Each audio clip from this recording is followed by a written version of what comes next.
with us PKD Nambiar, political analyst whose views lean towards the BJP. We also have Raghav Chadha joining us, MLA and spokesperson of the Aam Aadmi Party. Thank you both very much for being with us. Mr. Nambiar, if I can begin by asking you, what really is the thinking, the rationale behind the government's vaccine policy, if at all there is one, because it appears to be very chaotic at the moment, and what we're seeing on the ground is just an acute shortage, not just being reported here in Delhi, but everywhere in the country. Ritika, the challenge in Indian, the problem nowadays, what we see it in all the channels or all the discussion is that we immediately just jump and start comparing. India is driving the world's largest vaccination drive, and which is also going to be the first time in the world that the universal vaccination. We have, as we speak, I believe that we have, as per the government data, more than 22 crore people have been vaccinated. Yesterday, I was talking to a very senior doctor in the US who happened to be a client of mine. He said even in the US, despite everybody's like Kejriwalji and etc. is saying they are all stocked the vaccines for themselves for even the next generation, but even they have not been able to do more than 60% of the population even today.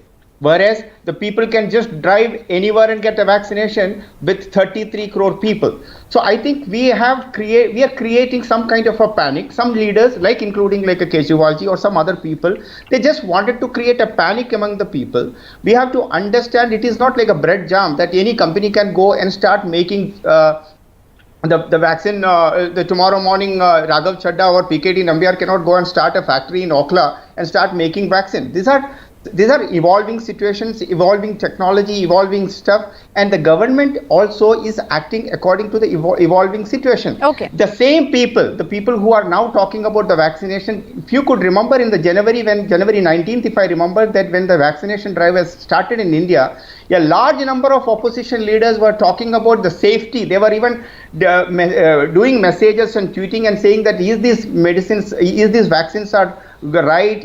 Are they safe? They have created a question, and you remember that. No, I think we're past the stage. I think Mr. Nambiar, we can safely say that we're past the stage of vaccine hesitancy in a certain sense. There was, I agree with you, hesitancy when we started out. But I think now that hesitancy has, I can safely say, translated into a desperation.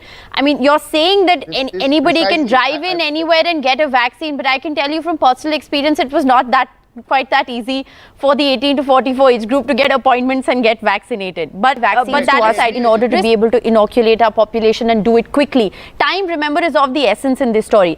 You know, what do you make of this fragmented procurement policy? Do you think this is the best move that the government had?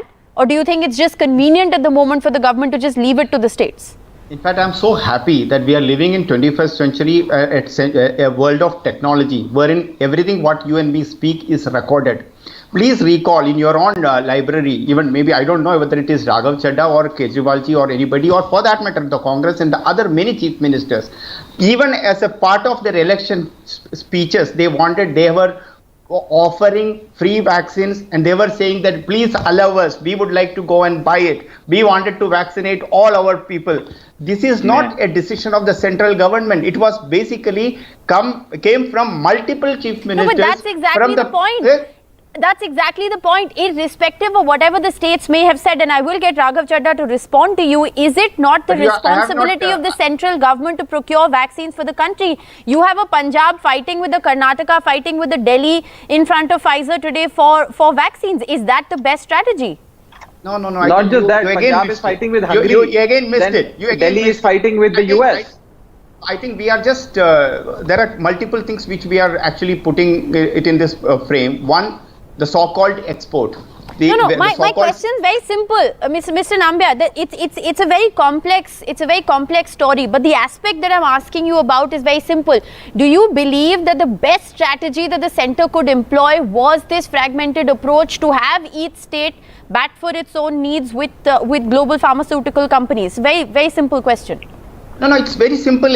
Of course, it is very simple. If a state believes that they can, and they have the power and they can buy and inoculate the vaccines given to every citizen of their state, why not? Why not? Today we are talking about the Indian companies, only two. There are many companies. But states are saying that they're not being able to do it. we've heard from state chief ministers time and time again saying we're not being able to do it. You have your own BJP government state chief ministers who've come out and said that this bidding process, global tenders are futile.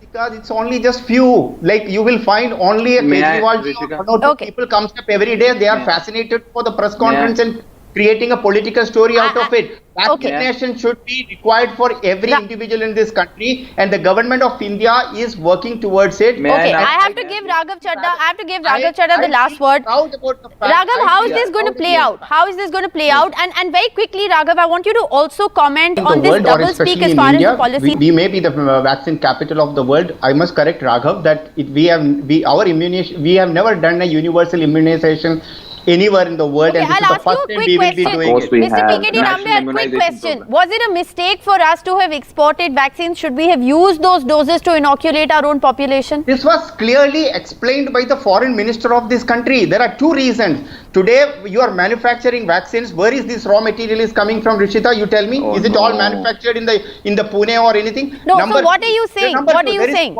Only one vaccine, that is the Covaxin, is the only vaccine which is indigenously developed. The second one, there are contractual obligations. This was clearly explained in number of times by the foreign minister. I don't know why the opposition parties are just making it as a story. May I answer your question? Again so and again. Are you saying that we gave vaccines to other countries out of compulsion? There are contractual obligations, there are diplomatic reasons, there are multiple reasons for this. This is not one reason. Are those reasons bigger and more important than vaccinating our own population? That's the question. In fact, Raghav said initially that we are a vaccine capital of the world. So we also have some kind of a responsibility towards the world. What I say carries so much weight with Nambiar Saab. May I just say one last thing? Nambiar Saab, as far as exports are concerned, you know this and I know this, that crores and crores of vaccines were given to poor nations as gifts. We chose to gather global goodwill for the Prime Minister over inoculating our own citizens, we should take example. In hindsight, no, but Raghav, you made your point. Let me get PKD Nambiar to respond to that. In hindsight, do you believe that was a mistake? We should have saved those doses for our own population, given what we've been through in the second wave. Definitely no. This is where the mistake we are all making. Please look, I'll just explain you, Raghav. I'll tell you. You remember in the first time when we started inoculating the people, the vaccines, number of states, you please look at the records, I don't have it right now, many states that number of vaccines have even got damaged or they were not able to give. There is a time period for it. Secondly, there is a large number of logistical reasons. We are a large country, we are not a small country. No, but if we had those surplus shots, we could have vaccinated the 18 plus population earlier. Look at what young people have been through in the second wave of COVID.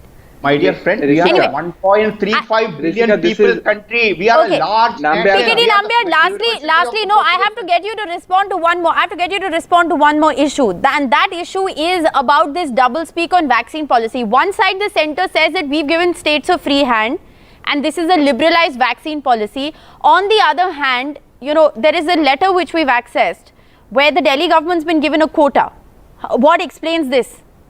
It's very simple. One is that, of course, the different states have asked for the right to purchase the vaccine for themselves, which the government has agreed. Yes, you may please go and buy it if you. But the government will regulate how much? Number two. Then there is the policy of vaccine policy, which Mr. V.K. Paul has clearly explained to everybody. It is depending upon the population of the state. Because please understand, if all the people in Delhi is vaccinated, does not mean that the other people in and around the Gurgaon or the Faridabad or in the Ghaziabad.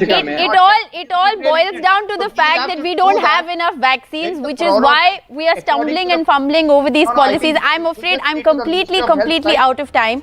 Thank you both very much. This is a conversation we clearly will continue to have here on NDTV. Short break. We'll be back with more news. Stay with us.